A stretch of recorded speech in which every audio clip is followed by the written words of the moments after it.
sini silaturahim dengan para orang-orang tua kami, dengan para guru kami. Mudah-mudahan pertemuan kita pada pagi hari ini menjadi pertemuan yang senantiasa diberkahi oleh Allah Subhanahu wa taala. Amin ya rabbal alamin. Bapak-bapak, ibu-ibu, jamaah Masjid Jami' Hidayah, insyaallah semuanya masuk dalam deretan calon-calon penghuni surga yang Allah. Tema pada pagi hari ini menarik sekali terkait dengan masalah Islam rahmatan lil alamin. Kaitan dengan ayat yang tadi Rabbul sampaikan bahwa Nabi Muhammad SAW diutus oleh Allah jadi untuk menebarkan cinta dan kasih sayang. Rahmat adalah cinta dan kasih sayang. Bahasa yang pertama kali Allah Subhanahu wa taala sampaikan di dalam Al-Qur'an adalah bahasa kasih sayang dan cinta. Allah memiliki 99 nama, tetapi Allah memulainya dengan Ar-Rahman Ar-Rahim. Bismillahirrahmanirrahim. Bismillahirrahmanirrahim. Menurut tafsir Isyari, ini adalah kesimpulan dari seluruh kitab dan suhuf yang Allah Subhanahu wa taala turunkan kepada para nabi dan rasul. Jadi ada 104 kitab dan suhuf yang Allah turunkan kepada para nabi dan rasulnya. Hal ini dikutip di dalam kitab Al-Majalis Susaniyah, syarah daripada kitab Arba'in Nawawi karya Imam Nawawi. Al-Majalis Susaniyah karya Syekh Ahmad bin Hijazi Al-Fashani. Dari 104 kitab dan suhuf disimpulkan menjadi 4: Taurat, Injil, Zabur, dan Al-Quran. Dari 4 kitab disimpulkan lagi menjadi 1 kitab, yaitu Al-Quran. Artinya bahwa Al-Quran adalah intisari dari 104 kitab yang Allah turunkan kepada para nabi dan rasul. Nah, Al-Quran sebagai kesimpulan seluruh kitab dan suhuf disimpulkan lagi oleh Allah di dalam satu surat, yaitu Al-Fatihah. Makanya nama lain daripada Al-Fatihah ketika kita merujuk kepada kitab Tafsir Ruhul Ma'ani, itu ada yang menyatakan 39 nama, ada yang mengatakan 29 nama, ada yang mengatakan 40 nama. Nama satu surah Al-Fatihah. Ada Ummul Kitab, ada Saqul Mazani, ada Al-Furqan, ada Asy-Syafi, ada Asy-Syifa.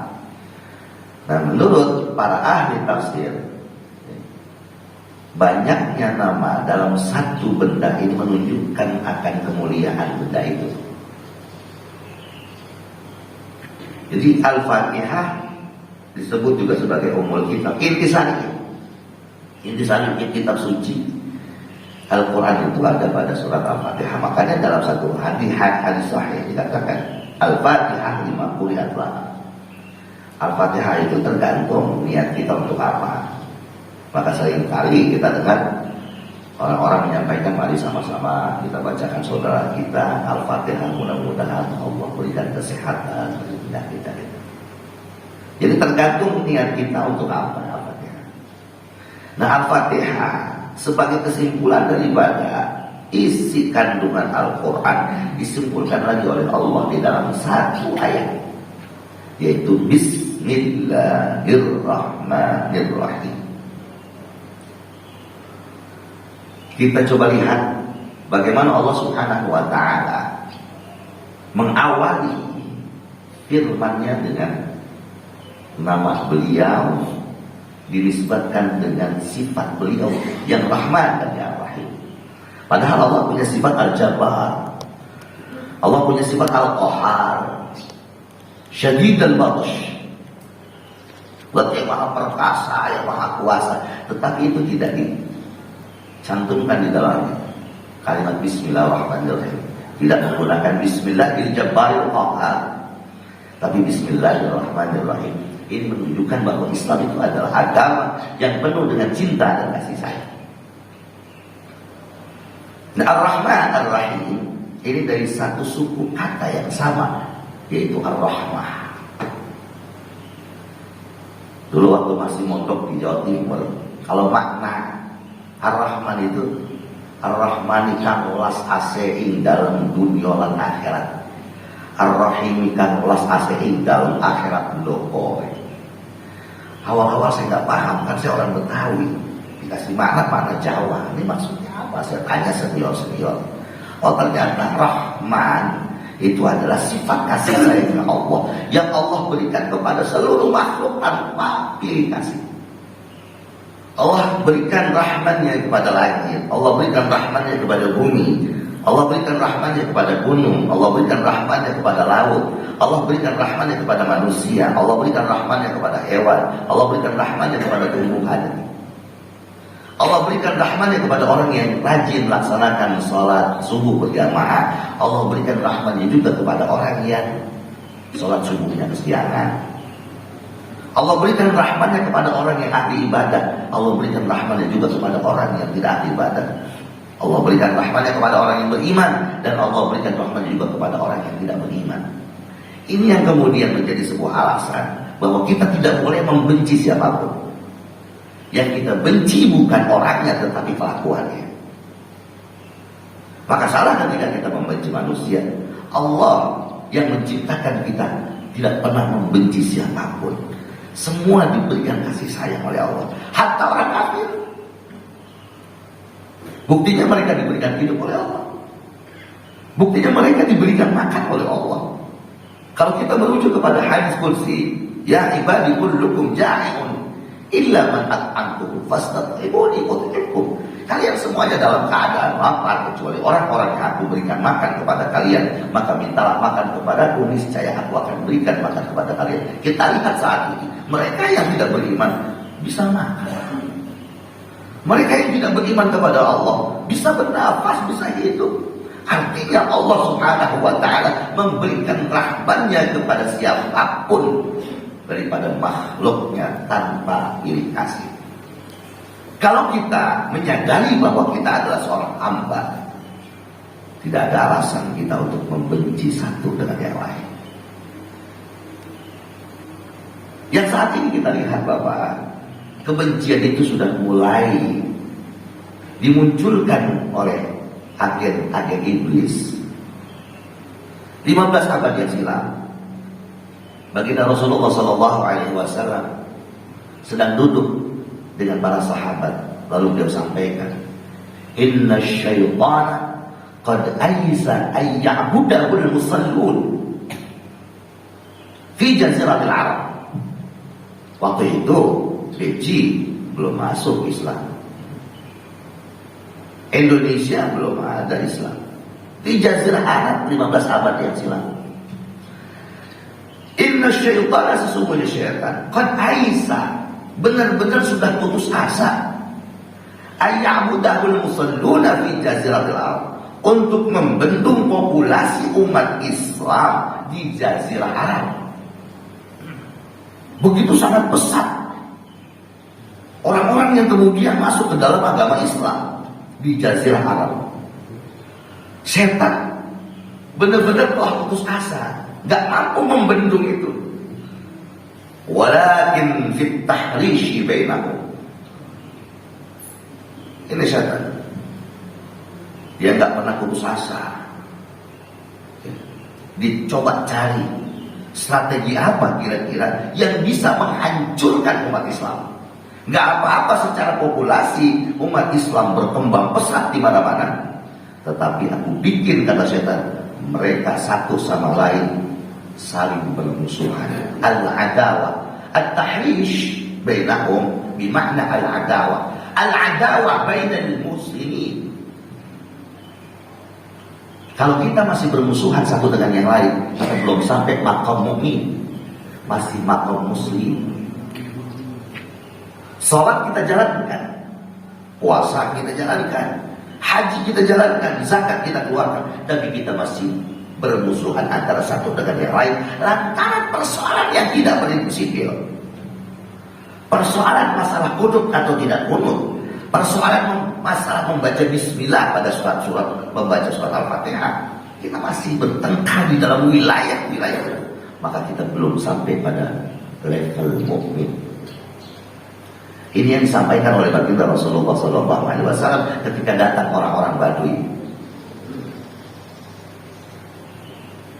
mengenalkan dirinya, wahai Rasulullah, kami ini adalah orang mukmin. Apa kata Rasulullah? Saudara-saudaraku, kalian belum mukmin, kalian masih muslim. Kenapa? Karena masih ada kebencian di dalam hati kalian terhadap saudara-saudara kalian. Tentunya kita tidak mau menjadi berada pada level muslim saja. Kita harus meningkat pada level mukmin. Nah, ini yang diterapkan oleh setan sebagai sebuah perangkap bagaimana umat mukmin, umat muslim saling bertengkar, bermusuhan antara satu dengan yang lain. Kita lihat saat ini, kita tidak bisa menutup mata dan menutup telinga. Di antara kita masih ada saja yang mempersoalkan tentang sesuatu yang sesungguhnya tidak prinsipil.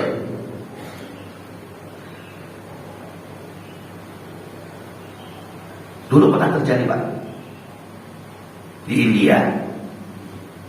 Di India ada seorang anak muda baru lulus dari sebuah universitas di luar negeri Islam. Di India kan secara fikih mengikuti mazhab Imam Hanafi ya. Begitu pulang ke kampung halaman, secara fikih masyarakat India kebanyakan mengikuti Imam Hanafi.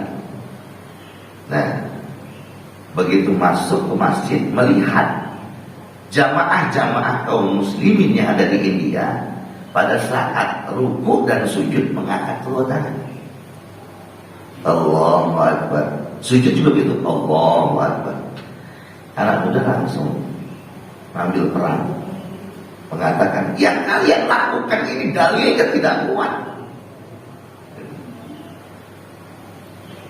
Kalian melakukan ibadah yang dalilnya tidak kuat. Akhirnya ricuh orang-orang yang ada di dalam masjid. Yang kami dapatkan dari orang-orang tua dulu seperti ini, guru-guru ngaji mengajarkan seperti ini, sampai kepada Imam Hanafi. Ya betul, dulu kami sebelum belajar di sebuah universitas melakukan hal yang sama seperti Anda, tapi begitu kami tahu bahwa ini dalilnya tidak kuat, saya tinggalkan. Akhirnya umat muslim di India yang tadinya satu padu, mereka kompak, sholat subuhnya itu Masya Allah kayak sholat Jumat.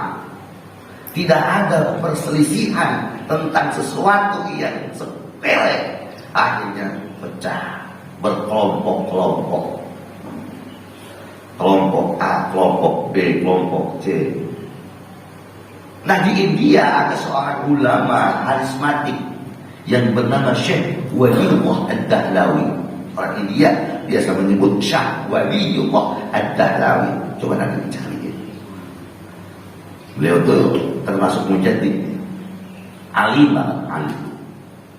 mufassir, mu'arrikh, fuqaha, alim Allah, sangat alim. Dengan kebijaksanaannya, karena begini, keilmuan seseorang itu, kebijaksanaan seorang itu tergantung dari keilmuannya. Semakin banyak, semakin luas ilmunya, maka dia semakin bijaksana di dalam menyikapi sebuah perbedaan. Akhirnya terdengar di telinganya Syekh Waliullah Ad-Dahlawi. Dipanggil anak muda tersebut. Anak muda, ada apa? Tidakkah kamu pikirkan sebelumnya dampak daripada apa yang kamu lakukan saat ini? Dinasihati anak muda itu. Ada apa Syekh? Saya menyampaikan dalil yang kuat yang dilakukan oleh mayoritas kaum muslimin India, itu menggunakan dalil yang lemah. Iya betul. Sekarang saya tanya, Apakah kemudian dengan kaum muslimin India melakukan seperti itu menjadikan sholatnya batal? Tidak. Kalau tidak batal, kenapa kamu harus ributkan, Pak? Orang-orang tua kita dulu, Pak, mereka dengan susah payah mengajarkan kaum muslimin India bagaimana caranya wudhu yang benar. Mereka mengajarkan umat Islam India bagaimana cara sholat yang benar. Saat ini kau hancurkan mereka dalam hitungan detik. Lantaran kau persoalankan mana dalil yang lebih kuat di antara apa yang dilakukan oleh kaum muslimin India. Padahal itu tidak perlu kau ributkan. Menjaga persatuan umat itu jauh lebih penting daripada kau persoalkan hal yang sebetulnya tidak menjadi persoalan dalam urusan agama. Lalu Syekh Waliullah Ad-Dahlawi memberikan nasihat kepada anak muda tersebut, yang nasihat ini dikutip di dalam karya beliau yang diberi nama Hujjatullah Al-Balighah. Beliau produktif sekali, banyak kitab-kitab yang ditulis sama beliau, Hujjatullah Al-Balighah. Nah, tidakkah kau tahu pada saat Fathu Makkah, perebutan kembali kota Mekah dari tangan-tangan orang kafir Quraisy, di saat itu Rasulullah Shallallahu Alaihi Wasallam katakan kepada Sayyidah Aisyah, apa kata Rasulullah? Ya Aisyah, laula hadithu qaumuki bil jahiliyah lanaqadtul ka'bata wa labanaituha ala qawaid Ibrahim. Di dalam riwayat yang lain bukan qawaid, tapi ala asasi Ibrahim. Wahai Sayyidah Aisyah, kalau bukan karena aku pikirkan dalam-dalam, aku melihat sisi kemaslahatan dan madaratnya, ternyata banyak madaratnya kalau aku lakukan. Pengen banget aku, kata Rasulullah, memugar Ka'bah, membongkar Ka'bah, merenovasi Ka'bah. Setelah itu aku akan bangun sebagaimana dulu yang pernah dibangun oleh Nabiullah Ibrahim alaihi salam. Jadi pada saat Fathu Makkah, Rasulullah ingin sekali merubah, bukan merubah ya, merenovasi Ka'bah dan kemudian membangunnya sebagaimana dulu yang pernah dibangun oleh Nabi Ibrahim. Jadi Ka'bah dulu pernah kebanjiran, akhirnya direnovasi oleh para kaum muslimin yang ada di Mekah, yang diambil dana yang jelas-jelas halalnya saja.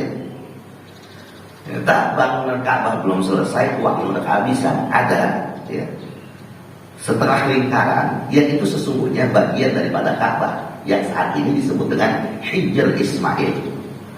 Makanya ada satu riwayat hadis yang mengatakan siapa orang yang sholat sunnah di Hijr Ismail, sesungguhnya dia sama dengan sholat di dalam Ka'bah. Rasulullah ingin menambahkan itu tuh bangunan yang saat ini disebut Hijr Ismail.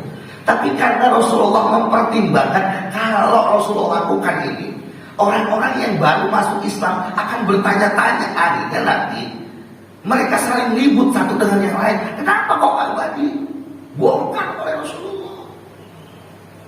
Karena pertimbangan itulah Rasulullah tidak jadi membongkar Ka'bah sampai saat ini. Nah, tidakkah kau lihat bagaimana bijaksananya Rasulullah SAW semata-mata untuk menjaga persatuan umat Islam? Engkau persoalan ini yang lebih kuat, ini yang lemah. Kamu mau berbilang apa sesungguhnya? Sadarlah, menangis anak muda itu. Lalu Syekh Waliullah Ad-Dahlawi menyampaikan, lihat, kalau kau sebagai seorang dai, kau harus betul-betul bisa melihat umat binazril rahmah, binazril mahabbah, la bi'ainil adawah. Kau harus bisa memandang umat dengan pandangan kasih sayang, pandangan kecintaan, bukan pandangan kebencian. Jangan kau ajarkan umat untuk membenci saudaranya sesama muslim. Lantaran perbedaan persoalan fikih perbedaan fikih yang apabila salah saja di dalam ijtihad masih dapat satu pahala. Salah di dalam ijtihad masih dapat satu pahala. Oh kamu ribut gitu. Jadilah potret seorang muslim yang bisa menebarkan kasih sayang dan cinta terhadap sesama. Lihat Rasulullah. Menarik sekali, nanti dibuka dalam hikmah tasyrik, hikmah syariat. Ada dua sahabat diperintahkan oleh Rasulullah untuk berangkat ke Bani Quraidah. Nah, di pertengahan jalan, di Arab itu kan nggak ada air, jarang sekali air itu jarang. Begitu masuk waktu sholat, nggak ada airnya untuk wudu. Akhirnya dua sahabat itu tayamum, mereka melakukan sholat. Begitu selesai sholat, mereka melanjutkan perjalanan. Ternyata mereka menemukan buhairah, oase. Wah, itu ada air. Sahabat yang tadi udah sholat, yang satu bilang, wah, sholat kita yang tadi dianggap tidak sah karena kita sudah menemukan air, sementara waktu masih ada gitu. Yang satu, kenapa sholat lagi? Udah nggak perlu, kita nggak perlu sholat karena kita sudah sholat. Terjadi perselisihan, perdebatan antara dua sahabat. Yang satu bilang kita wajib sholat lagi karena sholat yang tadi kita lakukan dianggap tidak sah. Yang satu bilang udah nggak usah pakai kita sholat lagi. Akhirnya ya udah nggak ada titik temu antara mereka berdua. Nanti kalau kita sampai di kota Madinah, kita konsultasi dengan Rasulullah. Ini misalnya Rasulullah. Di dalam hati dua sahabat itu masing-masing merasa nanti Rasulullah akan membenarkan saya. Yang satu lagi Rasulullah pasti membenarkan saya. Singkat cerita datang sampai di kota Madinah menanyakan, ya Rasul, ada satu persoalan yang kami hadapi berdua, perdebatan yang tidak ada titik temu antara kami berdua. Ada apa? Rasulullah itu santai sekali. Ini kami sesuatu. Begini ya Rasul, diceritakan begini-begini. Nah, begitu kami menemukan air ya Rasul, awalnya memang kami tayamum, kami sholat. Nggak lama kemudian kami menemukan ada oase. Saya anggap sholat yang tadi udah saya lakukan nggak sah, saya sholat lagi ya Rasul. Ada pun teman saya, dia nggak sholat ya Rasul, udah cukup dengan sholat yang tadi. Kamu berarti 2 kali sholat. Iya ya Rasul. Apa kata Rasul? Falaka jam'u sahmin. Wahai sahabatku, engkau mendapatkan pahala double karena engkau melakukan 2 kali sholat. Wah, besar dong hatinya dia. Yang satu udah mulu, wa amma anta laqad asabta sunnah wa ajza'atka shalah. Engkau telah sesuai dengan sunnah dan sholatmu dianggap sah. Mana yang disalahkan dengan Rasulullah? Mana yang disalahkan? Tidak ada satu pun yang disalahkan dari 2 sahabat yang berbeda. Yang satu kata Rasulullah, kamu mendapatkan pahala double. Yang satu, sholatmu sah. Rasul tidak mengatakan kamu tidak sah, kamu sah. Mestinya kita sebagai seorang muslim, wala siyama, apalagi kita sebagai seorang dai, mampu menyikapi setiap perbedaan dengan sikap yang bijaksana demi untuk menjaga persatuan dan kesatuan umat. Jangan biarkan umat akhirnya berpecah belah lantaran persoalan-persoalan yang tidak jelas. Saat ini perpecahan terjadi di masjid, perpecahan terjadi di tempat-tempat ibadah, majlis taklim. Jangan sampai kemudian kita menjadi agen-agennya syaitan yang menebarkan kebencian antara sesama. Islam adalah ajaran yang selalu merangkul, bukan memukul. Islam adalah ajaran yang mengajak, bukan mengejek. Ketika Syekh Ibnu Athaillah As-Sakandari di dalam kitab Al-Hikam mengatakan, ketika ada orang yang berbicara tentang kebencian, menyalahkan orang lain, maka janganlah engkau berkumpul dengannya.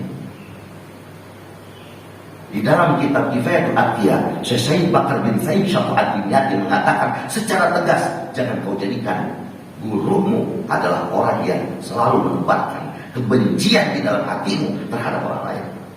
Carilah guru yang bisa menyampaikan kelembutan, kedamaian, cinta, dan kepedulian kepada sesama. Karena ukuran seseorang mulia tidaknya itu dilihat dari bagaimana dia mampu memanusiakan manusia. Standarisasi keberagamaan seseorang dilihat dari situ, bukan dari rajinnya dia melaksanakan sholat tahajud, rajinnya dia melaksanakan sholat berjamaah. Rajin sholat berjamaah tapi tak mampu memanusiakan manusia, tak akan pernah ada nilainya sama sekali dalam pandangan Allah.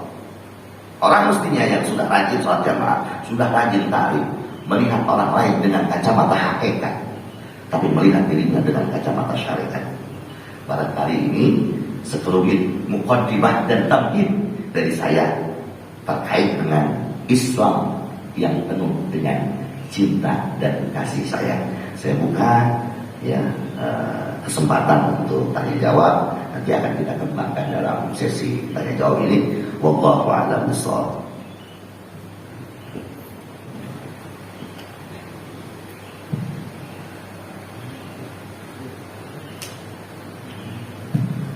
Mohon izin saya minum ya. Assalamualaikum warahmatullahi wabarakatuh. Ustaz, nama saya Pak Gilno. Saya kemarin itu yang agak viral di cucu saya bertanya, Pak, kenapa orang yang kalau pakai baju koko, pakai kopiah, menendang kajen di Gunung Semeru, kok ditangkap polisi? Saya bertanya saya. Jadi nanti saya tanyakan daripada dari saya berjalan jawaban yang ngawur. Terima kasih. Kenapa saya mencoba mesti dijawab bagaimana? Jadi saya menanyakan, itu kok orang yang itu menendang saja untuk ditangkap polisi. Terima kasih. Assalamualaikum warahmatullahi wabarakatuh. Yang kedua,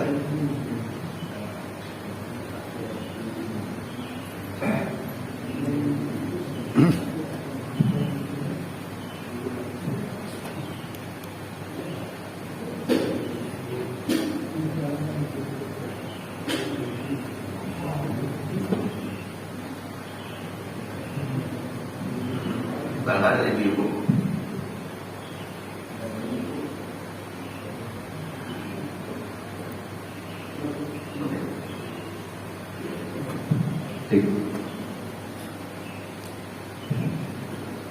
Assalamualaikum warahmatullahi wabarakatuh. Nama saya Sebastian Pak Jemaah. Yang saya tanyakan gini, ada istilah amal ma'ruf nahi mungkar. Yang mungkar selalu lebih parah mempermasalahkannya. Boleh tidak mengusahakan yang ma'ruf gitu Pak? Dan mungkin Pak, Assalamualaikum warahmatullahi wabarakatuh. Gimana?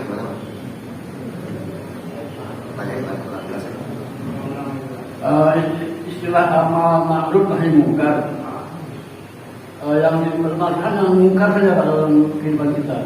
Ma'ruf tidak. Ma'ruf nggak berani kadang-kadang. Padahal itu memang salah kalau ada hal-hal karena abu-abu di dalam ma'ruf. Demikian Mas. Terkait dengan sesajen itu Pak Sugio begitu. Pak Mardiono. Pak Badiono. Gitu. Pak Badi. Nggih kula teng Jawi, Pak. Tapi asli Betawi itu. Terkait dengan masalah sesajen. Saya baru dengar ini, karena saya nggak pernah nanya trading, Pak. Jadi semuanya hoax.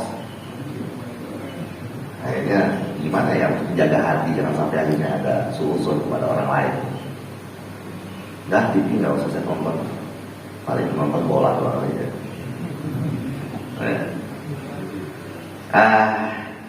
Kaitan dengan hukum lah ya, kita bicara hukum aja deh.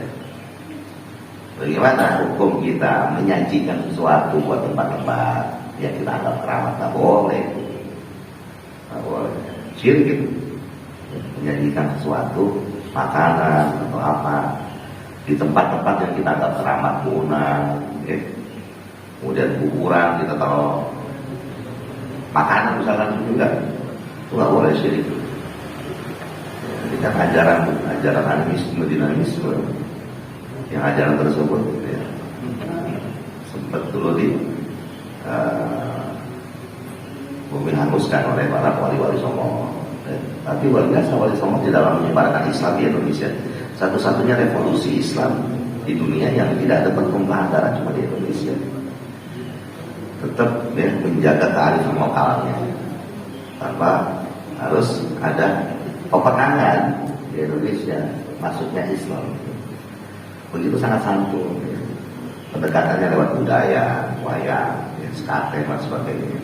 Makanya nama-nama wayang itu kan sebetulnya nama-nama Islam. Bagong dari kata bagong, kemudian Garek dari kata Nailul Khairin. Siapa lagi namanya? Petruk daripada Fatrukishar, tinggalkan keburukan. Ini hebatnya Wali Songo di dalam metodologi dakwah sehingga gampang diterima oleh masyarakat yang saat itu menganut aliran animisme dan dinamisme. Mereka adalah objek-objek dakwah kita sesungguhnya. Jangan seperti itu pola dakwahnya, dikit-dikit langsung main hantem aja, nggak bisa. Orang lagi mabok, tiba-tiba langsung kita katakan haram ini, mereka nggak akan mau ikut saya, mereka nggak akan mau ikut kita. Tapi bagaimana kita masuk di dalam dunianya, kemudian kita bawa dunia ke dalam dunia kita. Kalau kita bisa ngomong itu haram, tinggalkan. Tapi bagaimana dengan saudara-saudara kita yang memang ya miras itu udah menjadi minuman wajib buat mereka, seakan-akan itu adalah teh. Ketika kita katakan haram, akhirnya tadinya mau sadar, kita jadi sadar. Kita rangkul. Dan bahasa pengalaman khamar dalam Al-Quran nggak ada bahasa haram. Wajib dan ibu. Ini sebetulnya pendidikan buat kita, tarbiyah buat kita. Bagaimana menyampaikan sesuatu bukan dengan cara yang kasar, bukan dengan ucapan yang kasar, dengan tindakan yang kasar. Barangkali ditangkap itu karena sikap kasarnya. Saya juga tidak mau bersuzon kepada polisi. Tentunya polisi juga punya argumentasi kenapa kemudian menangkap orang tersebut. Bicara salah dalam hukum Islam tak boleh menyajikan makanan, minuman di tempat yang dianggap keramat, ya, di pohon batu yang dianggap keramat. Semua itu dilakukan harus dengan cara bil hikmah wal mau'izatil hasanah. Pengalaman sedikit, ada beberapa teman-teman yang kemudian tersadarkan dengan apa? Dengan akhlak. Kata kunci akhlak. Orang kalau sudah bermain di wilayah akhlak, orang segala apapun akan tunduk. Wilayah akhlak kita bagaimana dengan sesama. Itu yang tadi saya sampaikan. Jangan sekali-kali kita merendahkan orang lain, siapapun yang kita hadapi. Bahkan orang yang tidak pernah sholat, jangan pernah kita merendahkan mereka. Karena kita tidak pernah tahu, Pak. Kalau saat ini kita ahli ibadah, apakah menjamin besok kita mesti ahli ibadah? Belum tentu.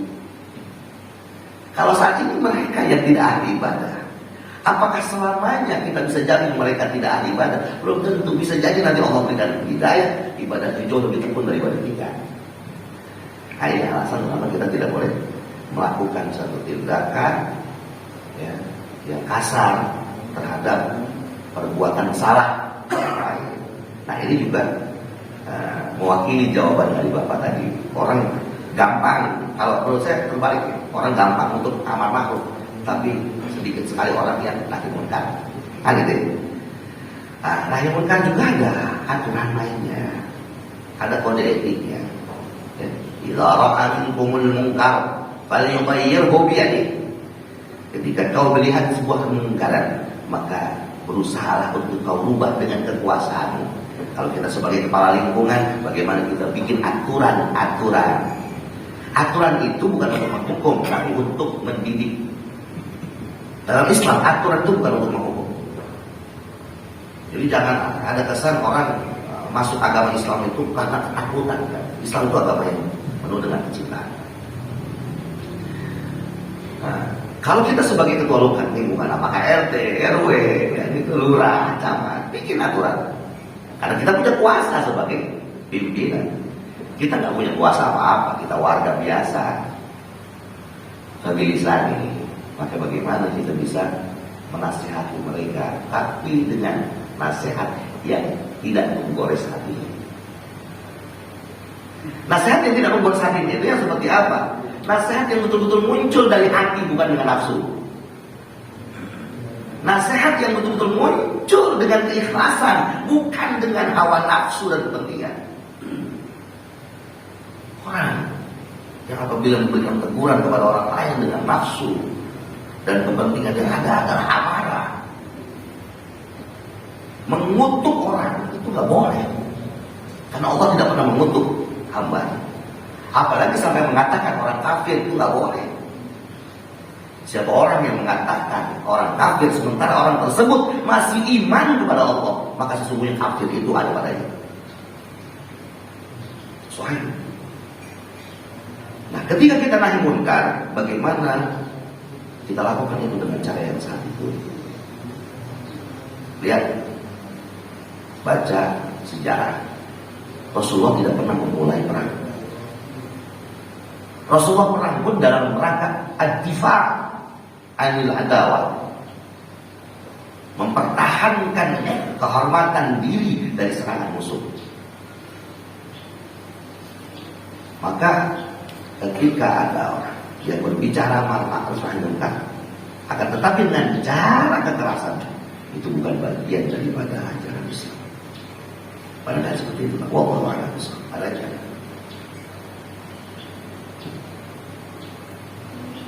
Ada lagi Pak? Yang belakang.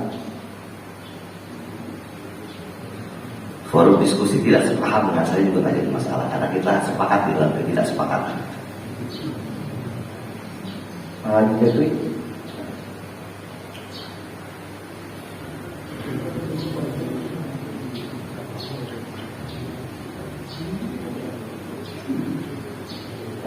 artinya saya ingin mengajak kepada bapak-bapak semuanya untuk bagaimana kita bisa melihat perbedaan itu dengan kacamata kasih sayang. Yang berbeda dengan kita bukan musuh kita. Yang berbeda dengan kita bukan musuh kita. Masjid ini dijadikan sebagai role model. Imamnya kunut, makmumnya itu kunut. Imamnya nggak kunut, makmumnya nggak usah ikut kunut. Artinya kita mentolerir perbedaan-perbedaan, selagi perbedaan itu tidak masuk dalam wilayah atau ranah usuliyah, tidak. Gitu Pak ya. Ada saat ini kelompok-kelompok tertentu yang membesar-besarkan persoalan tentang itu, sehingga akhirnya saya mah Islamnya si ini, saya mah Islamnya si ini. Kapan? Mau sampai kapan kita berantem kayak begitu? Siapa yang diuntungkan kalau kayak begitu? Ayo, meskipun kita beda dalam urusan fikih, tapi kita tetap berangkulan, tidak saling menyalahkan. Orang kalau sudah mengatakan benar dirinya, saya yang benar, dia sombong ya. Ketika ada kesombongan di dalam diri, meskipun sebesar biji zarrah, ini yang menghalangi dia masuk ke dalam surga Allah. Apa sih yang menyebabkan iblis dikeluarkan dari surga? Karena kesombongan ini nggak mau hormat sama Nabi Adam gitu. Jangan sampai keilmuan itulah yang menyebabkan kesombongan diri kita. Mestinya semakin bertambah keilmuannya, semakin merunduk dia terhadap sesama. Semakin dia bisa memahami perbedaan-perbedaan pandangan, terutama dalam persoalan-persoalan fikih, karena fikih itu banyak pendapat. Kalau kita kembali kepada ilmu usul fikih, ya, untuk masalah disiplin ilmu fikih, ini batasannya adalah ayat-ayat yang zonniyud dilalah, ayat-ayat yang masih dimungkinkan bagi ulama untuk berbeda di dalam tafsiran. Adapun urusan tauhid, ini adalah urusan yang qat'iyud dilalah, nggak ada wilayah bagi ulama untuk berbeda pendapat. Contoh, qul huwallahu ahad. Allah dan yang maha tunggal, dia tunggal. Ketika ada orang mengatakan Allah itu tiga di antara satu itu tiga, lakot kafar, telah kafir dia. Urusan fikih, ya. Aulat mastumun nisa menurut Imam Maliki bersentuhan kulit dengan perempuan tidak batal. Menurut Imam Syafi'i batal. Mana yang benar? Dua-duanya benar. Artinya jangan sampai kita terjebak pada perbedaan pandangan ulama-ulama fikih sehingga kita saling bermusuhan antara satu dengan yang lainnya. Begitu kira-kira. Ada lagi pertanyaan Pak? Ibu-ibu belum ada yang nanya. Assalamualaikum warahmatullahi wabarakatuh. Waalaikumsalam. Saya nanti Ustaz Bukuni izin bertanya Ustaz. Ya. Kemarin kan ketika kita pas masa pandemi itu kan kita kan ada jarak di antara saf ya. Nah yang menjadi pelajaran saya dalam Al-Quran itu kan ada hukum terutama nasih wal mansukh.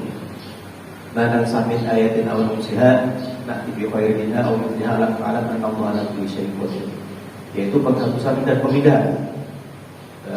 Kalau untuk hadis penguatan daripada jarak antara saf itu kan artinya sawu suku fakum bayna tasfiyatas suku minta sholat. Nah, ketika ada pandemi ini saf ini terpisah Ustaz. Mungkin ada jarak lah bisa dibilang. Itu hadis yang menguatkan apakah ada yang sahih? Apa itu ada goibnya apa namanya hadis berjarak. Surah Ustaz. Ya. Terkait dengan masalah sawu suku fakum bayna tasfiyatas suku minta sholat. Itu secara global Rasulullah sampaikan suatu kamawalayatun musolid gitu ya. Kemudian dari situlah banyak pandangan ulama terkait dengan masalah seperti itu. Masalah sholat rata-rata hadisnya marfu yang sampai kepada Rasulullah. Nah, bagaimana hukum untuk menjaga jarak?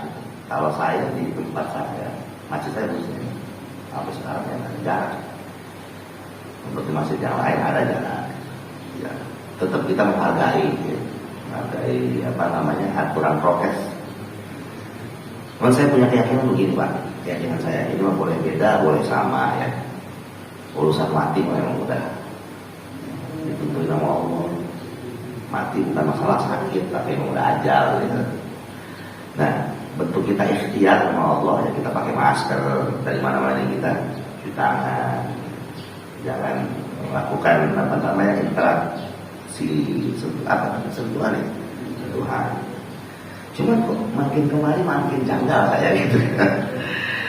makin janggal. Pernah waktu lagi jalan sama istri saya di samping saya, naik mobil. Kena rahasia saya. Mau apa? Jaga jarak Pak, istri suruh pulang. Semalam mesti tidur sama saya. Ini kan jadi nggak logis. Kemudian kalau kita korelasikan dengan hadis ketika kita salaman. Itu soal tidak tasabah musliman. Dosa kita rontok. Gimana coba? Dosa rontok apalagi virus. Kalau dosa aja yang kagak kelihatan, dosa pakai alat tercanggih pun nggak bakalan kelihatan. Virus masih kelihatan.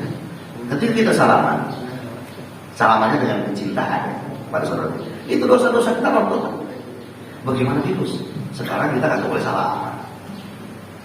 Karena tonjok-tonjokan. Begitu kita nyuruh dia ngajak tonjok. Nah ini kan ada apa kali ini? Ada apa kali ini? Sholat seakan-akan masjid dijadikan sebagai apa ya? Tempat penyebaran virus. Malaikat Pak sejak itu Pak. Bapak tadi datang ke sini bicara Pak malaikat. Dan doain Allahumma ighfir lahum, Allahumma arhamhum, Allahumma rzuqhum.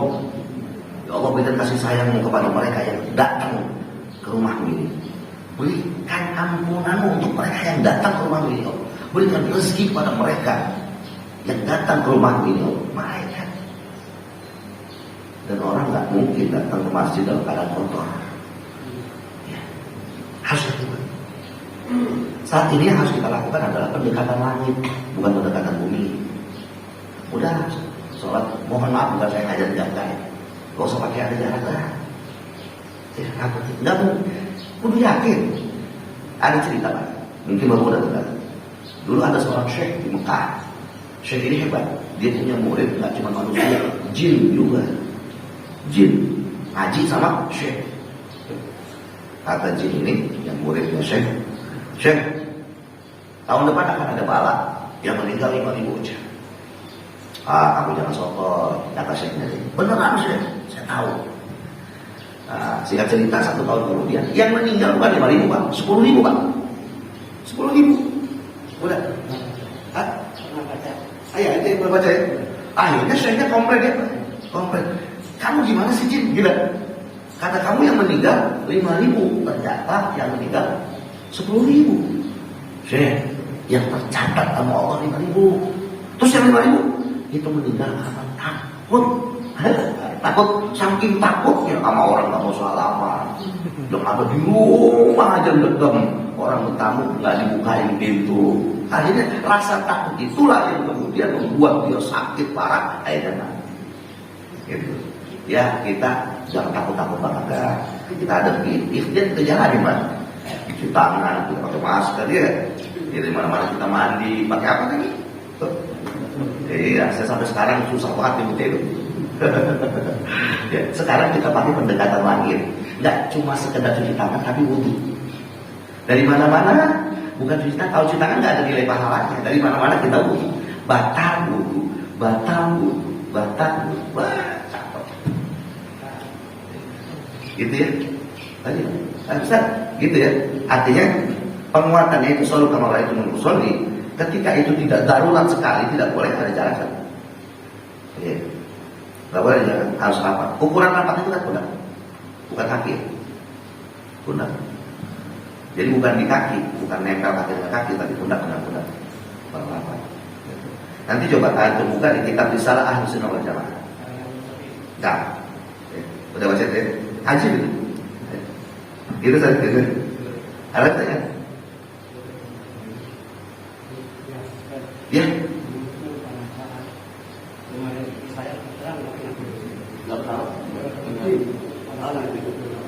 Kan konfliknya, karena jaraknya itu yang kurang nyaman. Oh iya. Apakah memang musolnya itu lebih baik di rumah kalau Bapak kan harus ya, kalau udah ada bawaan penyakit kan, penyakit bawaan gitu. Ya, Bapak tindakan preventif lebih diutamakan. Kalau dalam istilah agamanya ikhtiar. Iya, yang lain kuat. Bapak kan belum tentu ilmunya kuat kan gitu. Udah lebih baik di rumah saja. Pahalanya itu tidak mengurangi karena Bapak di rumah ya, melakukan sholat, baca Quran, zikir. Sekarang sudah ada agak rendah. Makanya saya sampaikan di mana Singapura apa ya? Pemerintahnya menyampaikan kepada seluruh masjid untuk menghafalkan Quran. Ini caranya paling paling jitu untuk menghilangkan semua bala. Nanti kalau saya ada waktu saya cerita bagaimana dulu di zaman Rasulullah juga pernah terjadi kayak begini. 7 tahun malah. Kita baru berapa tahun ini? 2 tahun. Di zaman Rasulullah pernah terjadi 7 tahun. Di Bani apa namanya? Bani Muhdar, di Bani Muhdar yang dipimpin sama Rabi bin Rabi 7 tahun, persis kayak gini. Gejalanya nggak bisa nyium, aroma, makan apapun nggak ada rasanya, hambar aja gitu. 7 tahun. Apa yang menyebabkan itu? Ternyata logika langit yang dipakai, bukan logika bumi. Logika bumi coba diselesaikan, nggak selesai. Begitu pakai logika langit, baru ke langit. Nanti kita ceritakan bagaimana ya Rasulullah ya, mengajarkan logika langit itu kepada Bani Muhdar sehingga seketika Rabi datang ke Rasulullah itu selesai itu pandemi di zaman Rasulullah pernah terjadi. Gitu ya Pak. Ini waktu sudah sulit. Belum tanya. Ada yang tanya? Apa saya ceritain untuk masalah pandemi di zaman Rasulullah? Saya nggak tahu Pak, waktunya selesai jam berapa Pak? Suruh ya? Ya, ini anggap aja anak lagi ngomong ini, ya, lagi cerita. Jadi begini Pak, dulu di zaman Rasulullah ada namanya kabilah Bani Muhdar. Qabilah Bani Mudhar dipimpin oleh Labid bin Rabi. Labid bin Rabi, Masya Allah, benci yang luar biasa sama Rasulullah. Sampai akhirnya dia tak mau cuma dirinya aja yang benci sama Rasulullah. Dia pengen semua warganya benci sama Rasulullah. Kan orang akan lebih mudah menempatkan kebencian daripada cinta, Pak. Ya. Kadang kita kenal sama orang sebelum kita ketemu sama orangnya, udah dapat cintanya duluan. Oh, itu semua warga Bani Mudhar benci sama Nabi Muhammad. Nah, dari situlah akhirnya Allah Subhanahu wa taala turunkan bala dalam bentuk COVID. Bahasa sekarang COVID. Banyak anak-anak balita yang mati karena musuh lapar. Nah, Bani Mudhar anak mudanya terkenal gagah-gagah, yang laki-laki tampan, yang perempuan cantik-cantik. Itu tidak terlihat baik ketampanan dan kecantikannya. Usia 17 tahun anak muda itu udah belum baik. Anak perawan 17 tahun udah kayak nenek-nenek. Wah, sedih. Ekonomi hancur, pertanian hancur, usaha semuanya hancur. Udah menjadi orang yang melarat semelarat-melarat. Labid ini, Rabi akhirnya menghilangkan kegengsian itu. Dia datang ke Nabi Muhammad minta maaf. Barangkali ini karena kesalahan saya kepada Muhammad, saya menebarkan kebencian kepada warga Bani Mudhar. Hati-hati, makanya ketika ada orang soleh, jangan dibenci, Pak. Kadal karim idza aqama bi baldatin, ada orang soleh dibenci, Allah yang tidak terima. Akhirnya datang ke Nabi Muhammad, dia mengadu karena Nabi Rabi ini seorang penyakit. Dia ungkapkan bentuk maafnya dengan syair.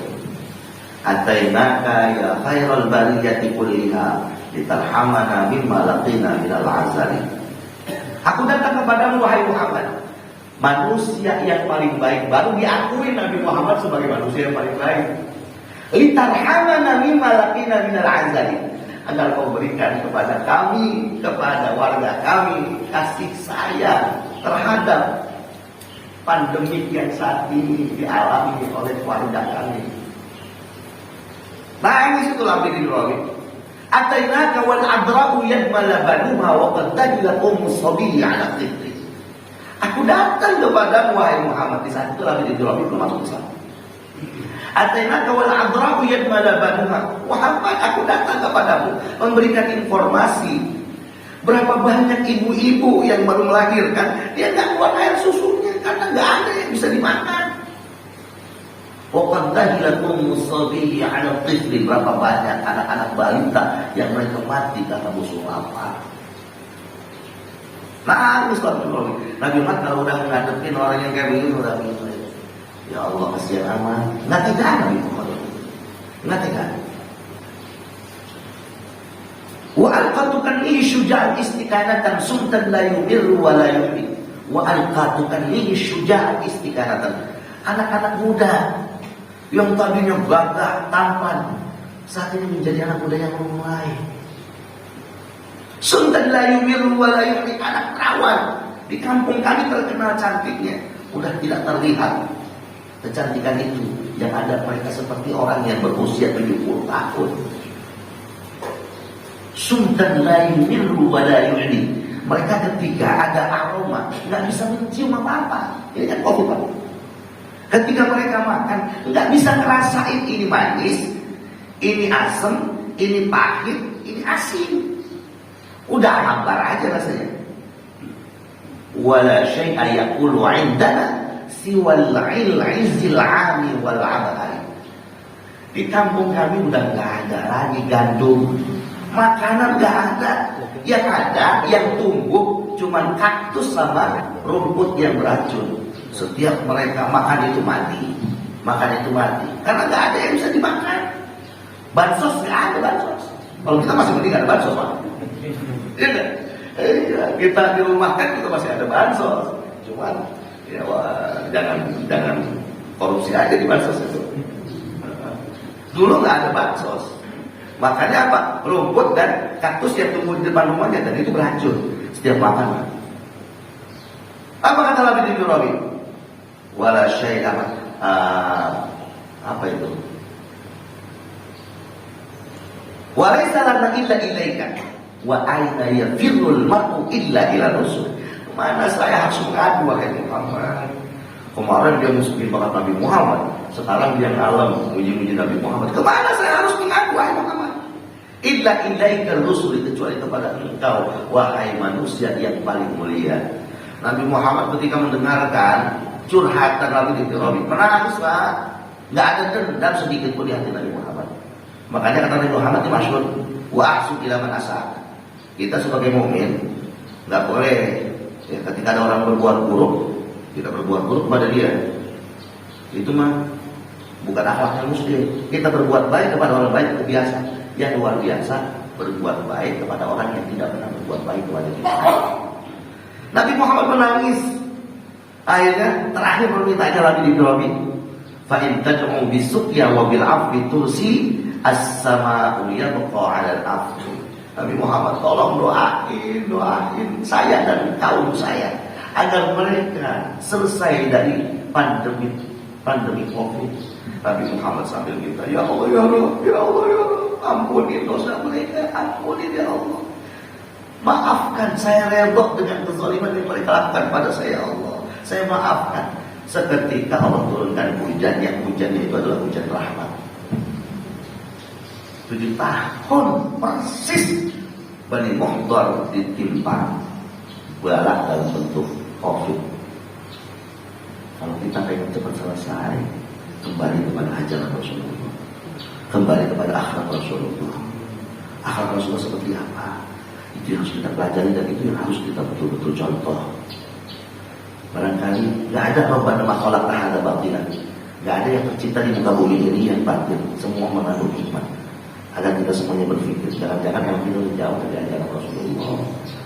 Kita keluar sama Allah lewat sini, biar kita pada kembali lagi. Ini caranya Allah sayang sama kita, gitu. Jadi jangan sekali-kali kita berpikir negatif sama Allah. Udah husnuzon aja, oh iya, dengan kayak begini saya lebih yakin lagi sama Islam. Itu kira-kira yang lain. Ada lagi pertanyaan? Saya pikir cukup ya. Ini mukadimah dan salam perkenalan dari saya. Saya tinggal di Cinere, Bang Hamzah. Nah, hanya sekedar anak angon lagi belajar napak di jalannya Allah. Mohon doanya. Ada pesantren ya, notabene di situ khusus untuk para mahasiswa. Mudah-mudahan Allah berikan amanah dan kesabaran kepada saya untuk membina para generasi muda Islam ke depan, sehingga mereka nanti yang menjadi para pejuang Islam, menjadi dai-dai yang diharapkan oleh Allah dan Rasulnya. Mari sama-sama kita membaca Ummul Quran Suratul Fatihah. Kita doakan juga saudara-saudara kita yang sakit, mudah-mudahan Allah angkat dari penyakitnya. Saudara-saudara kita yang lagi banyak pada punya urusan, mudah-mudahan diselesaikan segala urusannya. Yang lagi mulai usaha, mudah-mudahan diberkahkan usaha. Yang kerja dijadikan tempat kerjaan yang munzalan mubarakat wa anta khairul munzilin. Rumah tangga kita menjadi rumah tangga yang sakinah mawaddah rahmah, penuh dengan ketenangan dan ketentraman, dan kita mohon kepada Allah anak-anak kita menjadi anak-anak yang saleh dan salehah. Terakhir, benar-benar kita mau biar kita mengakhiri kehidupan ini dengan cara yang husnul khatimah. Karena ini yang menjadi cita-cita setiap orang. Kalimat yang keluar dari lisan kita adalah kalimat la ilaha illallah Muhammadur Rasulullah. Al-Fatihah.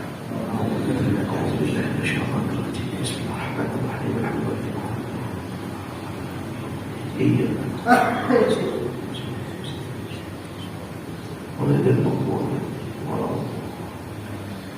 Terima kasih atas segala perhatian. Mohon maaf apabila ada bahasa yang kurang santun terucap, ada bahasa yang menyinggung, menggores hati orang-orang tua saya semuanya.